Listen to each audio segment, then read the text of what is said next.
I am Mehak Soni from AI0725. I made this project. In this, I built a machine learning system that predicts whether a loan application should be approved or not approved based on various financial and demographic factors. The model analyzes features such as income, credit history, loan amount, employment details, and several other attributes to assess the risk level of each applicant. My goal with this project was to develop a data driven solution that helps financial institutions make faster, smarter, and more reliable lending decisions. I explored multiple machine learning models, compared their performance, generated visual insights, and identified the most influential features that drive loan approval decisions. First, I began my code by importing all the necessary Python libraries that I will need for data handling, visualization, pre-processing, and machine learning model building. I import pandas and nickname it as PD. Pandas helps me load data sets, clean data, and work with tables in the form of data frames. NumPy is imported as NP. NumPy allows me to perform numerical operations like arrays, mathematical calculations, and fast data processing. This imports matplot libraries, plotting module as PLT. I use it to create graphs like line plots, bar charts, histograms, etc.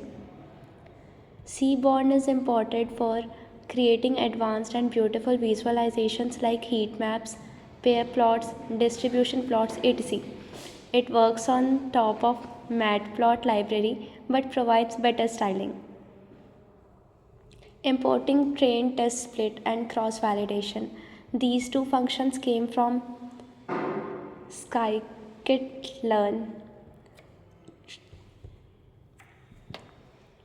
Train, test, split is used to divide the dataset into training and testing parts. Cross-val score is used to perform cross-validation, meaning we test our model on different splits of data to check consistency. From SQL learn and processing import, it is used to scale numerical features. It standardizes data so that each column has mean 0 and standard deviation 1. Scaling is extremely important for algorithms like KNN, logistic regression, and gradient boosting. Importing machine learning algorithms. This imports logistic regression, which is a classical classification algorithm useful for binary outputs like yes or no or approve or reject. From SQL learn tree import, this imports decision tree classifier, which creates a tree based structure to classify data based on feature splits. From random forest classifier, these are and gradient boosting classifier, these are ensemble methods. Random forest builds multiple decision trees and combines them for better accuracy. Gradient boosting builds trees one by one while correcting previous errors. KNN is a distance based algorithm where predictions are made based on the nearest neighbors in the dataset. Gaussian NB, this is a probabilistic classifier based on Bayes theorem. It works well when features are independent. Importing evaluation metrics. Accuracy score measures how many predictions were correct. Precision score gives accuracy of positive predictions. Recall score gives ability to find all positive cases. FN score is the harmonic mean of precision and recall.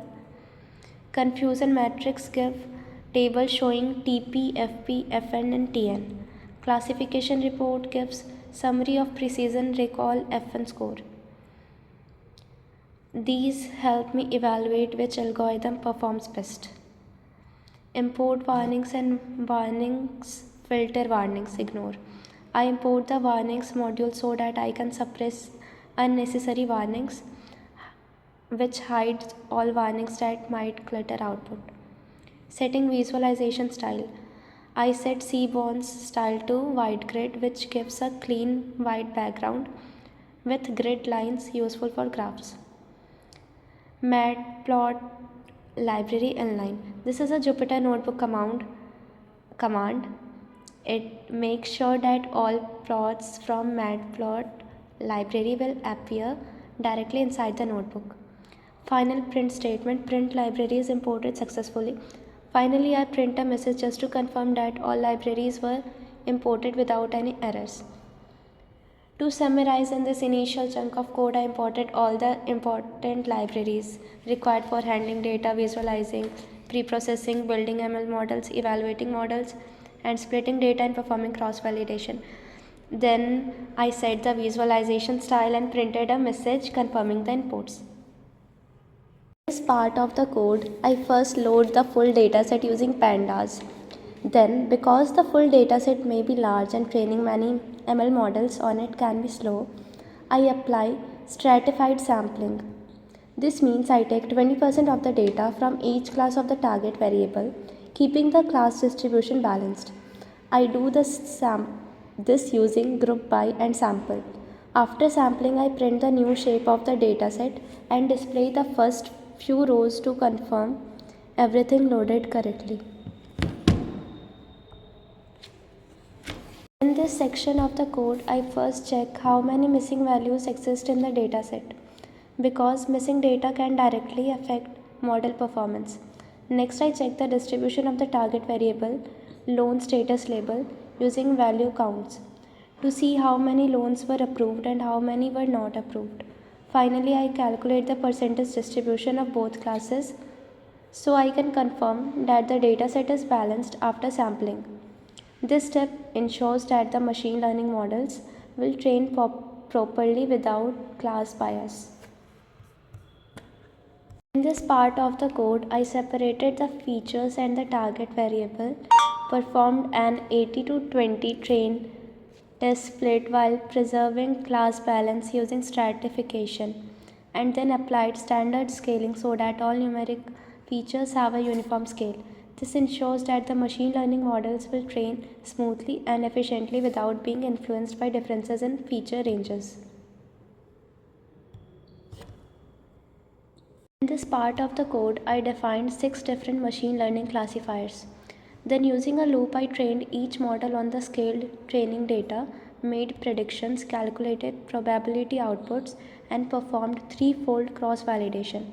For each model, I stored all important results inside a dictionary so I can compare their performance later.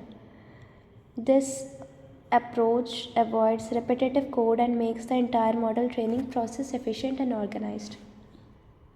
In this section of the code, I evaluate every model by calculating all important classification matrices: accuracy, precision, recall, F1 score, ROC, UAC, AUC, and cross validation score. I store each model's performance in a list and then convert it into a data frame for clear comparison.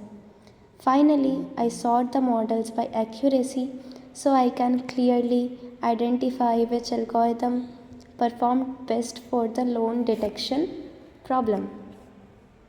In this part of the code, I take the best performing model and test it on 10 randomly scaled samples from the test set. I scale the samples, make predictions, calculate probability, confidence scores, and then create a clean evaluation table showing actual status, predicted status, confidence, and whether each prediction was correct. I also calculate the small sample accuracy to demonstrate model performance on unseen data. This serves as an effective example for showcasing how the model works in real scenarios. In this section, I tested the best model on 5 new applicants taken from the original dataset. I first removed the target column and scaled the data, then made predictions using the best performing classifier. I also extracted the approval probability confidence for each prediction.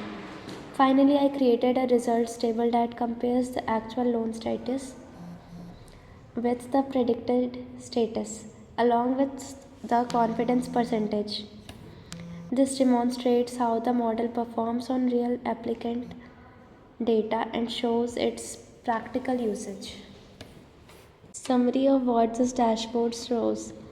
First, loan approval distribution in our dataset. Second, accuracy comparison across models. Third, detailed matrices comparison, which includes accuracy, precision, recall, F1 score. Fourth, ROC, AUC comparison for model discrimination. Fifth, confusion matrices for top 4 models showing prediction errors.